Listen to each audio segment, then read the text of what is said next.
வணக்கம். செல்வகுமாரின்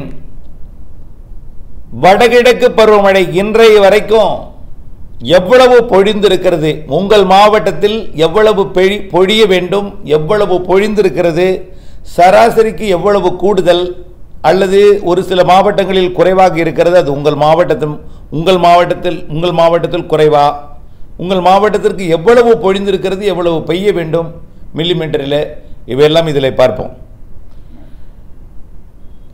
அதாவது வடகிழக்கு பருவமழை என்பது அக்டோபர் 1 புள்ளி விவரத்தில் எடுத்துக்குவாங்க. பருவமழை தொடங்கியது 15ஆம் தேதியாக இருந்தாலும் 15, 16, 17 என்று தென்மேற்கு பருவமழை விலகி வடகிழக்கு பருவமழை தொடங்கியது 16ஆம் தேதியாக இருந்தாலும் அது 25ஆம் தேதி தொடங்கினாலும் சரி அல்லது நவம்பர் 1ஆம் தேதி தொடங்கிய ஆண்டுகளும் உண்டு. அப்படி தொடங்கியிருந்தாலும் அந்த ஒரு மாதமாக இருந்தாலும் அது வடகிழக்கு பருவமழை கணக்கில் தான் வரும். அது தென்மேற்கு பருவமழை காரணமாக பொழிந்தாலும் அக்டோபர் 1 முதல் வடகிழக்கு பருவமழை கணக்கில் தான் இந்திய வானிலை ஆய்வு நிறுவனம் எடுத்துக்கொள்கிறது. அதன் அடிப்படையில் அரியலூர் மாவட்டம் மொத்த மழைப்பொழிவு பார்த்தீங்கன்னா பெய்ய வேண்டிய மழைப்பொழிவு 88 மில்லிமீட்டர் பெய்யணும் ஒட்டுமொத்த தமிழ்நாட்டுக்கு. இன்றைக்கு வரைக்கும் 19 நாள் 1ஆம் தேதியிலிருந்து 19ஆம் தேதி வரைக்கும் 19 நாளில் 88 மில்லிமீட்டர் பெய்யணும். ஆக 88 மில்லிமீட்டர் பெய்யணும். 138.7 மில்லிமீட்டர் பெய்திருக்கு. ஆக 139 மில்லிமீட்டர் பெய்திருக்கு. எவ்வளவு கூடுதல்னா 58% கூடுதல் மழைப்பொழிவு தமிழ்நாடு புதுச்சேரியும் ரெண்டும் சேர்ந்து பொழிந்திருக்கு கூடுதல் மழைப்பொழிவு. சரி, எந்தெந்த மாவட்டங்களுக்கு எவ்வளவு மழை என்பதை பார்ப்போம். அரியலூர் மாவட்டம் பெய்ய வேண்டியது 81 இன்னைக்கு தேதி வரைக்கும் 81.1 மில்லிமீட்டரு, 97.2 மில்லிமீட்டர் பெய்திருக்கு, 20% கூடுதல். செங்கல்பட்டு மாவட்டத்தில் இன்றைக்கு வரைக்கும் பெய்ய வேண்டியது 103.3 மில்லிமீட்டர், பெய்திருக்கிறது 94.2 மில்லிமீட்டர், 9% குறைவு அங்கே மட்டும். அடுத்தபடியாக சென்னையை பொறுத்த வரைக்கும் 112.2 மில்லிமீட்டர் பெய்யணும், 139.9 மில்லிமீட்டர் பெய்திருக்கு, 25% கூடுதல். கோயம்புத்தூர் மாவட்டம் 87.6 மில்லிமீட்டர் பெய்யணும், 121 மில்லிமீட்டர் பெய்திருக்கு, 38% கூடுதல். கடலூர் மாவட்டம் 91.5 மில்லிமீட்டர் பெய்யணும், 91.5 மில்லிமீட்டர் பெய்யணும், 135.5 மில்லிமீட்டர் பெய்திருக்கு, 48% கூடுதல். அடுத்தபடியாக தர்மபுரி மாவட்டம் 102.2 மில்லிமீட்டர் பெய்யணும், 141.7 மில்லிமீட்டர் பெய்திருக்கு, 39% கூடுதல். அடுத்தபடியாக திண்டுக்கல் மாவட்டம் 103.7 மில்லிமீட்டர் பெய்யணும், 119.5 மில்லிமீட்டர் பெய்திருக்கு, 15% கூடுதல். நல்லா புரிஞ்சுக்கணும். சார் எங்கள் ஊரில் மழையே பெய்யல, குடிக்க தண்ணியே இல்லை, நீங்கள் என்ன சார் 103.7 மில்லிமீட்டர் பெய்யணுங்கிறீங்க, 119.5 மில்லிமீட்டர் பெஞ்சிருக்கு, 15% கூடுதலுங்கிறீங்க, தவறாக இருக்கலாம் சார். இல்லை, கொடைக்கானல் மலைப்பகுதி மழையும் திண்டுக்கல் மாவட்டத்தில் சேர்ந்துடும். இன்னும் சில இடங்களில் பெய்யக்கூடிய மழையும் திண்டுக்கல் மாவட்டத்தில் சேர்ந்துடும். அதனால ஒட்டுமொத்தத்தை கூட்டும் பொழுது திண்டுக்கல் மாவட்டத்தில், அதாவது இதே தான் தூத்துக்குடி மாவட்டத்தில் எப்பொழுதுமே தென்மேற்கு பருவமழை பெருசாக பரவலாக பெய்யாது.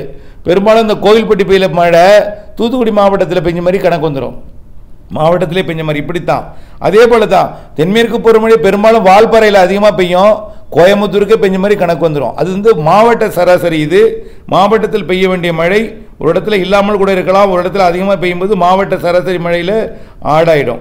அந்த அடிப்படையில் தான் இது. ஸ்ரீராமபுரத்தில் குறைவாக இருக்கும், சில இடங்களில் குறைவாக இருக்கும். ஆனால் ஒட்டுமொத்த சராசரி திண்டுக்கல் மாவட்டத்தில் உள்ள கொடைக்கானல் மலைப்பகுதியும் சேர்த்து பார்க்கும் பொழுது 15% கூடுதல்.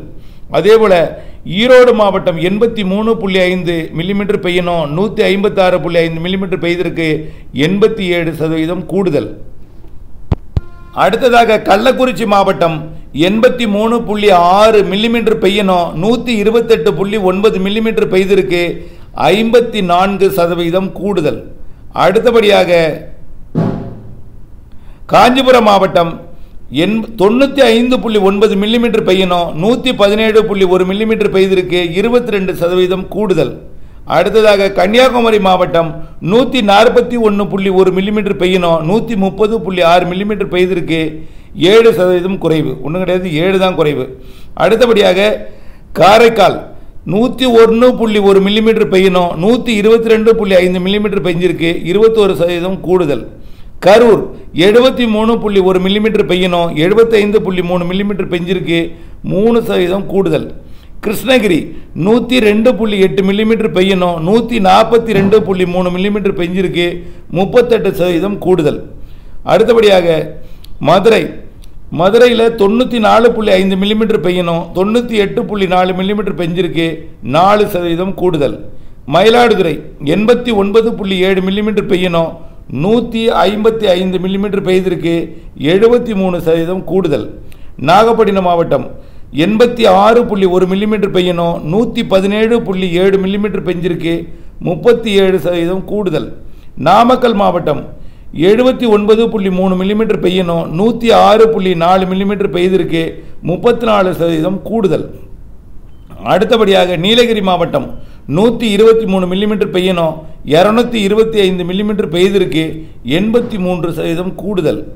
பெரம்பலூர் மாவட்டம் 81.9 மில்லிமீட்டர் பெய்யணும், 98.8 மில்லிமீட்டர் பெய்திருக்கு, 21% கூடுதல். புதுச்சேரி 113.9 மில்லிமீட்டர் பெய்யணும், 139.7 மில்லிமீட்டர் பெய்ஞ்சிருக்கு, 23% கூடுதல். புதுக்கோட்டையை பொறுத்த வரைக்கும் 69.3 மில்லிமீட்டர் பெய்யணும், 114.7 மில்லிமீட்டர் பெய்ஞ்சிருக்கு, 65% கூடுதல். ராமநாதபுரம் 79.8 மில்லிமீட்டர் பெய்யணும், 142.4 மில்லிமீட்டர் பெய்ஞ்சிருக்கு, 78% கூடுதல். ராணிப்பேட்டை மாவட்டம் 79.4 மில்லிமீட்டர் பெய்யணும், 222 மில்லிமீட்டர் பெய்ஞ்சிருக்கு, 180% கூடுதல். பெய்ய வேண்டிய மழையை விட டபுளாகவும் 400 மடங்கு பெய்ஞ்சிருக்கு. ஆகவே 180% கூடுதல். அடுத்தபடியாக சேலம் மாவட்டம் 97.9 மில்லிமீட்டர் பெய்யணும், 95.3 மில்லிமீட்டர் பெய்ஞ்சிருக்கு, 3% குறைவு. கொஞ்சம் தான் குறைவாக இருக்குது, 3%. அடுத்தபடியாக சிவகங்கை மாவட்டம் 98.6 மில்லிமீட்டர் 98.1 மில்லிமீட்டர் பெய்யணும், 107.6 மில்லிமீட்டர் பெய்ஞ்சிருக்கு, 10% கூடுதல். தென்காசி மாவட்டம் 80.5 மில்லிமீட்டர் பெய்யணும், 194.2 மில்லிமீட்டர் பெய்ஞ்சிருக்கு, 141% கூடுதல். அடுத்தபடியாக தஞ்சாவூர் மாவட்டம் 79 மில்லிமீட்டர் பெய்யணும், 132.8 மில்லிமீட்டர் பெய்ஞ்சிருக்கு, 68% கூடுதல். அடுத்தபடியாக தேனி மாவட்டம் 90.9 மில்லிமீட்டர் பெய்யணும், 135.5 மில்லிமீட்டர் பெய்திருக்கு, 49% கூடுதல். அடுத்தபடியாக 62.2 மில்லிமீட்டர் பெய்யணும், 220 மில்லிமீட்டர் பெய்ஞ்சிருக்கு, 254 மில்லிமீட்டர் சதவீதம் கூடுதல், 254% கூடுதல் திருநெல்வேலி.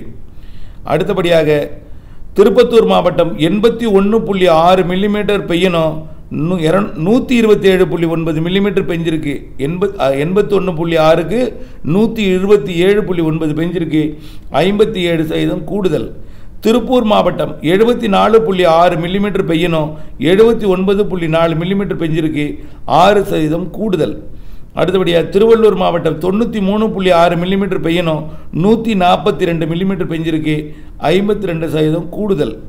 திருவண்ணாமலை மாவட்டம் 96.7 மில்லிமீட்டர் பெய்யணும், 167.5 மில்லிமீட்டர் பெய்ஞ்சிருக்கு, 73% கூடுதல். திருவாரூர் மாவட்டம் 81.9 மில்லிமீட்டர் பெய்யணும், 81.9க்கு 173.3 பெய்திருக்கு, 173.3 மில்லிமீட்டர் பெய்திருக்கு, 112% கூடுதல். அடுத்தபடியாக தூத்துக்குடி மாவட்டம் 65 மில்லிமீட்டர் பெய்யணும், 154.6 மில்லிமீட்டர் பெய்திருக்கு, 158% கூடுதல். இது அக்டோபர் 1லிருந்து, அதுக்கு முன்னாடி தென்மேற்கு பருவமழை. இப்போ அடுத்தது திருச்சிராப்பள்ளி மாவட்டம் 79.8 மில்லிமீட்டர் பெய்யணும், 97.3 மில்லிமீட்டர் பெய்ஞ்சிருக்கு, 22% கூடுதல். அடுத்தபடியாக வேலூர் மாவட்டம் 87 மில்லிமீட்டர் பெய்யணும், 222.7 மில்லிமீட்டர் பெய்ஞ்சிருக்கு, ஆக 156% கூடுதல் வேலூர். ராணிப்பேட்டை வேலூர் எல்லாம் அதிக மழை. அடுத்தபடியாக விழுப்புரம் மாவட்டம் 82.7 மில்லிமீட்டர் பெய்யணும், 167 மில்லிமீட்டர் பெஞ்சிருக்கு, 102% கூடுதல். விருதுநகர் மாவட்டம் 87.6 மில்லிமீட்டர் பெய்யணும், 227.6 மில்லிமீட்டர் பெஞ்சிருக்கு, 160% கூடுதல். ஆக ஒட்டு மொத்தத்தில் 88 மில்லிமீட்டர் பெய்யணும் தமிழ்நாட்டில், தமிழ்நாடு புதுச்சேரி சேர்த்து 138.7 மில்லிமீட்டர் பெஞ்சிருக்கு, 58% கூடுதல் மழை பொழிந்திருக்கு. இதில் ஒரு 3 மாவட்டம் குறைவாக இருக்குது, அது சும்மா 10க்கு கீழே தான் இருக்குது. 10க்கு கீழே 2%, 3%, 7% இப்படி தான் இருக்குது. அதுவும் இன்றைக்கு மழை பெய்யறதுல அதுவும் சராசரிக்கு மேலே போயிடும். ஒட்டுமொத்தமாக நாளைக்கெல்லாம் 65, 75ன்னு போயிட்டே இருக்கும். சராசரி கூடுதல் மழை பொழிவில் ஏறிக்கொண்டே இருக்கும் சராசரி மழை. நன்றி.